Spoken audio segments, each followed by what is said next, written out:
Olá, pessoal, sejam bem-vindos a mais um vídeo do Plantão AB e hoje a gente vai estudar a peça de alegações finais por memoriais, que é uma das peças mais cobradas na segunda fase da OAB em direito penal, né? Tá atrás aí apenas da apelação, né? Foi uma peça cobrada aí nos últimos exames também da OAB, que é a última manifestação da defesa no processo. Por isso que a gente fala em alegações finais.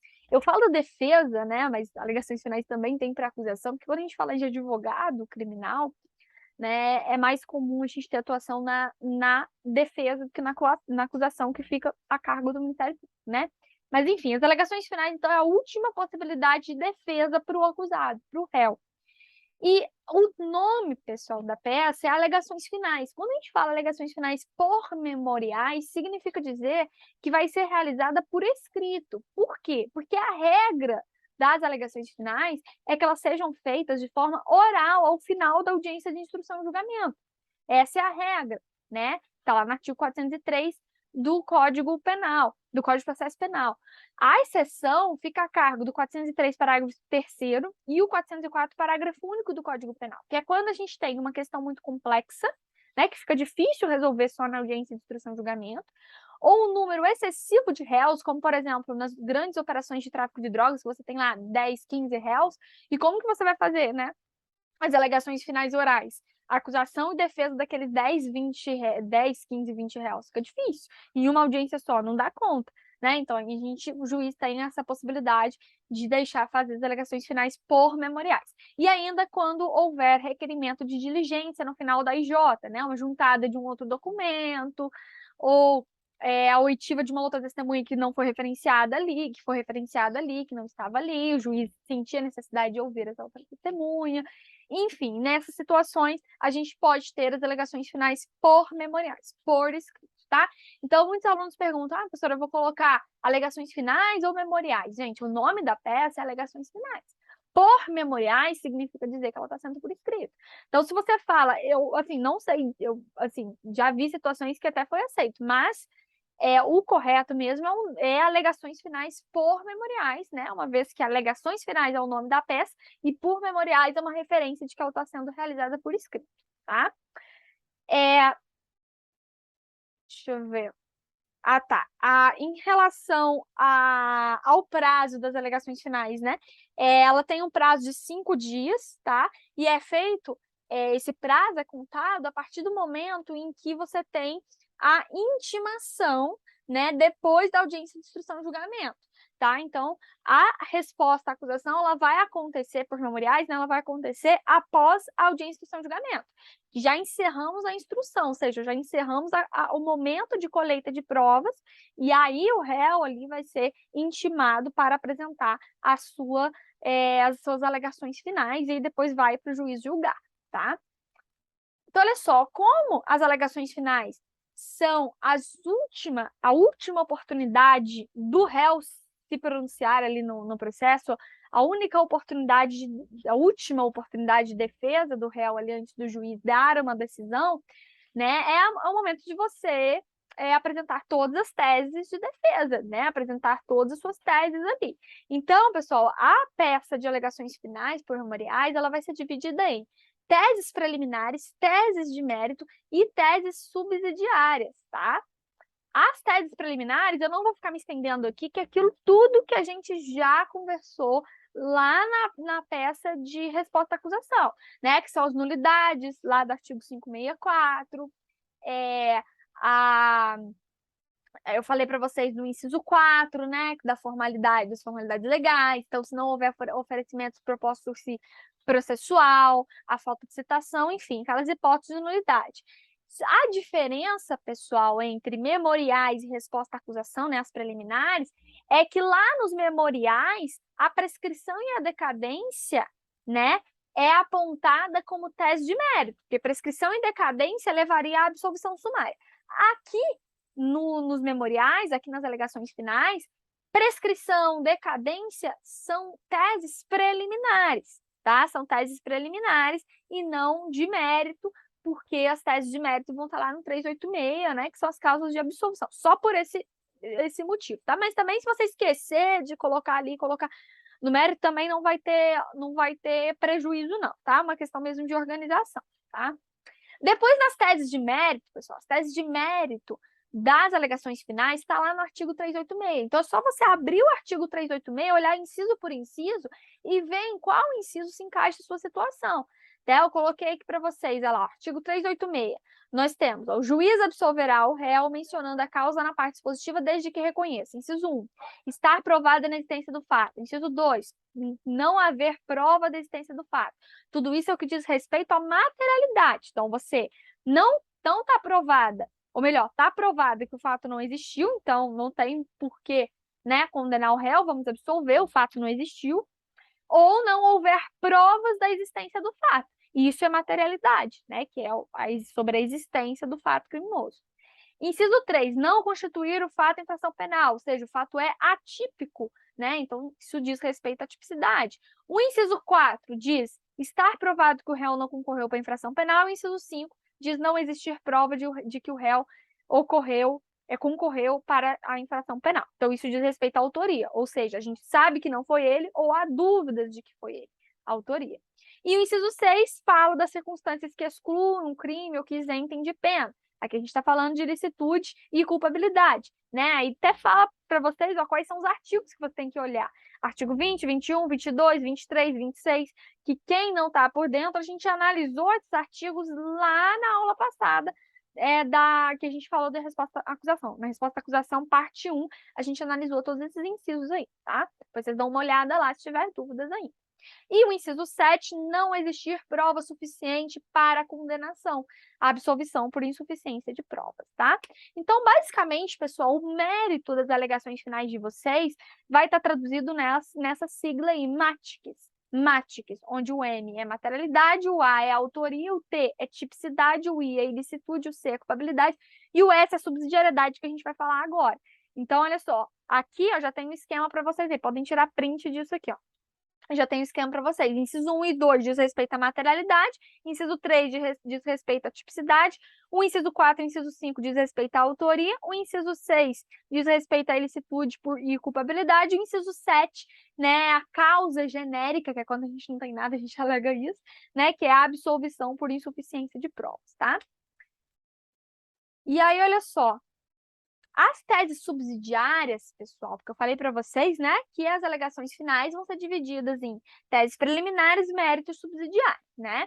As teses subsidiárias vão ser todas aquelas teses que não vão levar à absolvição, não vão ser suficientes, não vão absolver o réu, mas que vão amenizar, melhorar a situação do seu cliente, a situação do réu, né? E aqui, pessoal, o segredo para as teses subsidiárias é vocês seguirem as 3 fases de dosimetria da pena. E a gente tem que relembrar, né? Quando vocês tiveram aula de dosimetria da pena, acho que tem vídeo aqui disso no canal, para quem quiser lembrar, não vou ir muito a fundo, mas quando vocês estudaram a dosimetria da pena, vocês viram um critério trifásico de Nelson Gria, né? Que a gente tem a primeira fase, né? Que a gente tem a pena base, onde a gente analisa as circunstâncias judiciais do caput do artigo 59 do Código Penal, se forem favoráveis, né, a gente mantém a pena base no mínimo legal. Depois a gente tem a segunda fase, que é a pena provisória, a gente analisa a existência de atenuantes e agravantes, né, lá as atenuantes estão no artigo 65 e 66 do Código Penal e as agravantes no artigo 61 e 62 do Código Penal. E por último, nós temos a terceira e última fase, que é a pena definitiva, né? Onde a gente tem ali a análise quanto às majorantes e minorantes, as causas de aumento e causas de diminuição de pena que estão espalhadas pelo Código Penal, que vão aumentar ou diminuir a pena, né? Então, olha só, o que vocês precisam analisar? Primeira coisa é, vocês vão ver se se as circunstâncias judiciais lá do caput do artigo 59 estão favoráveis. E aí você vai mostrar para o juiz nas suas teses subsidiárias, juiz, o meu cliente merece receber a pena base no mínimo legal. Por quê? Porque as circunstâncias judiciais previstas no caput do artigo 59 do Código Penal estão favoráveis, né? Você vai abrir lá o artigo 59 do Código Penal e vai ver, ó. Aqui, ó, 59. Ó, culpabilidade, antecedentes, conduta social, personalidade do agente, motivos, circunstâncias, consequências do crime. Tudo isso está favorável para o seu cliente no caso concreto? você vai colocar isso como argumento para pedir a pena base no mínimo legal. Depois, vocês vão mostrar para o juiz que as agravantes que o Ministério Público indicou não estão presentes, ou que tem atenuantes. Então, por exemplo, o seu cliente ali tem menor de 21 anos na data dos fatos, atenuante, né, pela minoridade relativa. O Ministério Público pediu agravante porque a situação, o crime aconteceu isso comigo recentemente. Porque o crime foi cometido durante o estado ali de emergência, né, da Covid. Aí eu fui ver que a data é posterior ao regimento lá, a disposição que previa esse estado, né, de emergência. Então, eu mostrei o quê? Que não, que essa agravante do Ministério Público não merece prosperar, né? Então, é isso que vocês vão fazer nesse momento.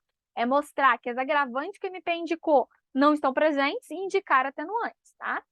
Depois, vocês vão tentar mostrar, né, pelo menos, que as causas de aumento que o MP, porventura, tenha indicado não merece prosperar e indicar causas de diminuição. Por exemplo, mostrar que o caso é tentativa e não consumação, né? Por exemplo, você está diante de um homicídio, tenta mostrar que foi tentativa de homicídio, não homicídio consumado, né, se for o caso, enfim. Trazer causas que vão diminuir a pena do seu cliente, tá? Depois disso,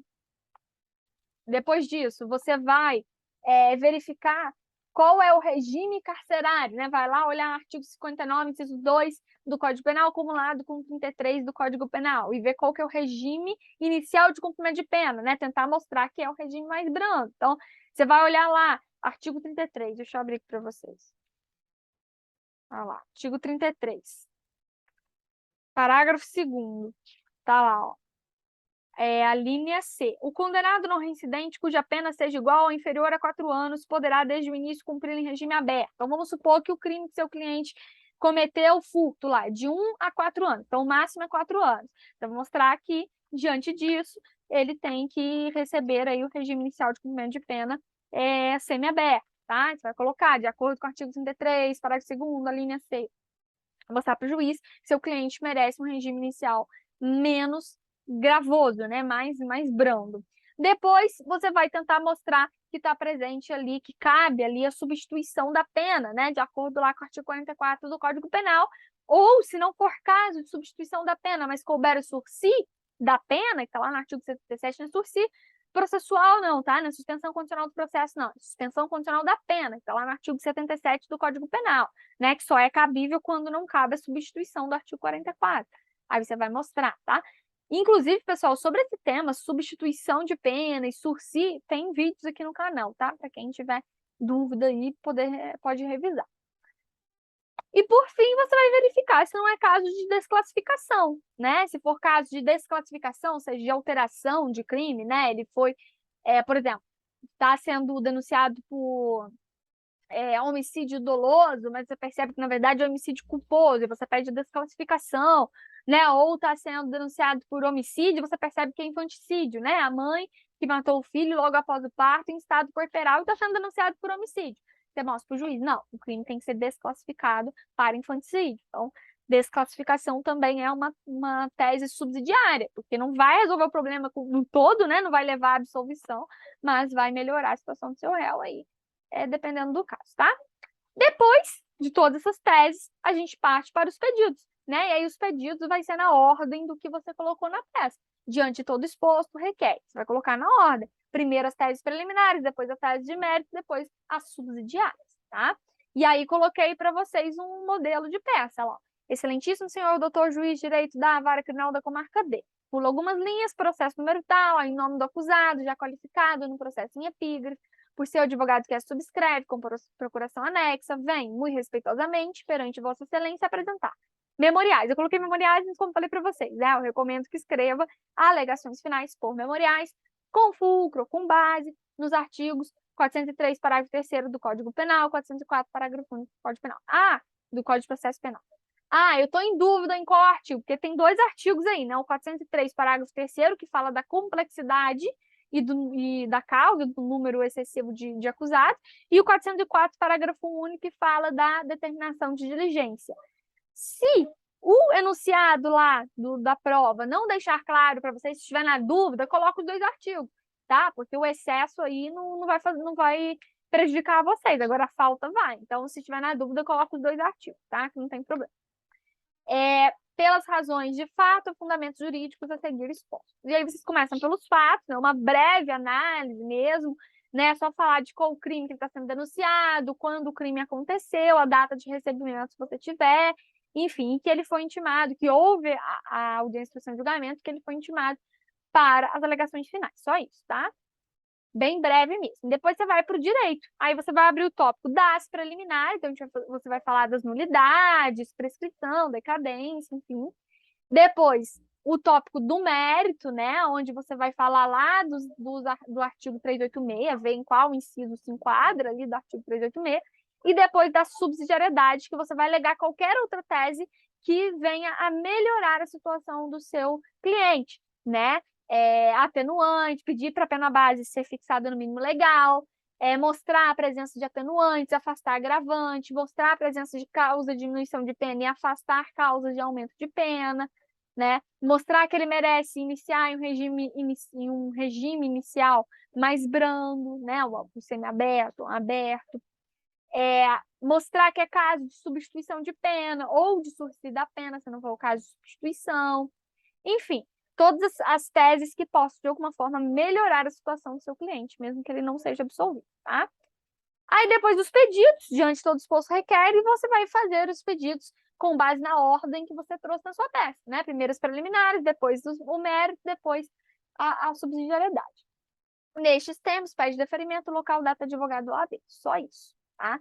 E aí, eu trouxe um caso aqui para vocês, acho que vocês não vão conseguir ler tudo, né? Então, o que eu vou fazer? Eu vou ler com vocês, e aí, quem quiser, pausa o vídeo nessa parte, vai tentar fazer, ou tenta pensar, raciocinar em qual as teses, né, que a gente teria ali antes de vocês darem play no vídeo e souber a resposta, tá? Então, vamos ler juntos aqui, ó.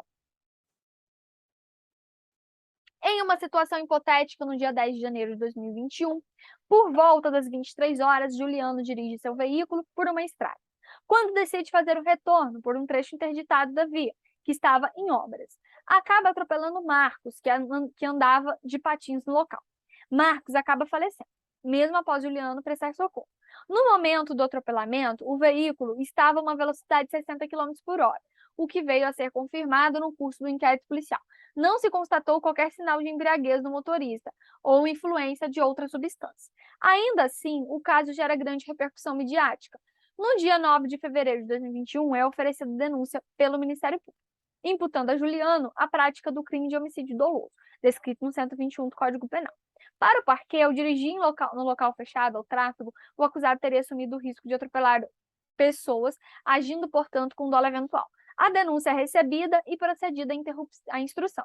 Quando são ouvidas 2 testemunhas de defesa, para em seguida serem colhidos os depoimentos das testemunhas de acusação, 2 operários que trabalhavam na obra e 3 policiais. Após os oitivos dos peritos, Juliana é interrogada e afirma que não conhecia Marcos e que foi surpreendido pela vítima, pois não imaginava que alguém andava naquele local, naquele lugar, naquele momento. A prova aponta que, de fato, a via estava sem iluminação e que Juliano tentou desviar, mas não conseguiu. O Ministério Público se manifesta e, em seguida, a defesa técnica é intimada.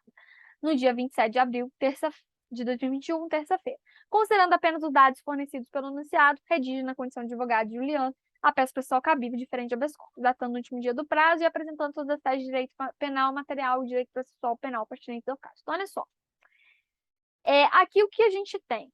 A gente tem, primeiro, em preliminar, a gente teria uma nulidade aí, que é o quê? Na audiência de instrução e julgamento, o que aconteceu? Primeiro ouviu as testemunhas da defesa e depois a acusação. Esqueci de falar isso com vocês. O artigo 400 do Código de Processo Penal vai falar pra gente da ordem, né, que tem que ser obedecida na audiência de instrução e julgamento, que é o quê? Primeiro a gente ouve a acusação, depois a defesa. Então, primeiro vai ouvir as testemunhas de acusação, depois testemunhas de defesa, depois o interrogatório do réu, e depois alegações finais da acusação e alegações finais da defesa, e aí o juiz julgaria. Essa é a ordem da audiência de instrução e julgamento. Então, se primeiro a gente teve oitiva da defesa depois da acusação, está errado. Já pede em preliminar ali a nulidade da audiência de instrução e julgamento para voltar ao processo e fazer a audiência de novo, que já começou errado, tá? Depois, ali, a gente tem o quê? A gente tem a... Eu poderia pedir até ali a absolvição, né, por atipicidade, uma vez que o perito ali fala que aconteceria o acidente de qualquer jeito, mesmo que ele não tivesse acima da velocidade, enfim, pode então tentar argumentar nesse sentido. A gente teria também a desclassificação, né, sair de homicídio doloso para culposo no trânsito, né, em veículo automotor, que seria lá do artigo 302 do Código de Trânsito Brasileiro, né? Enfim, é isso que a gente tem, essas teses que a gente tem aí. Se eu esqueci de alguma tese, gente, bom que fica um exercício para vocês, coloquem, deixem aqui nos comentários, tá? Ou também tiver alguma dúvida, quiser tirar através do direct lá no Instagram, @LandinLetícia, fiquem à vontade também, tá? Eu recomendo, eu recomendo que vocês voltem aqui, leiam a peça junto comigo, tentem resolver sozinhos. Eu não falei aqui do prazo, porque a gente tem aula específica de prazo aqui, que é a primeira aula, a primeira ou segunda aula, acho que é a segunda aula, né, dessa série de vídeos aqui, Plantão AB, tem playlist aqui dessa série de vídeos, tá? Então, deem uma olhada lá, se tiverem dúvida quanto a cálculo de prazo, contagem de prazo, estiverem confundindo isso. E, como eu disse mais uma vez, qualquer dúvida podem deixar nos comentários ou lá através do direct no Instagram, @LandinLetícia. Vou deixar aqui também na descrição do vídeo, né, os links para os meus cursos, tanto os cursos com aula gravada, quanto os cursos com aulas ao vivo em tempo real, que estão com inscrições abertas, tá? E é isso, pessoal. Um beijo e até o próximo vídeo.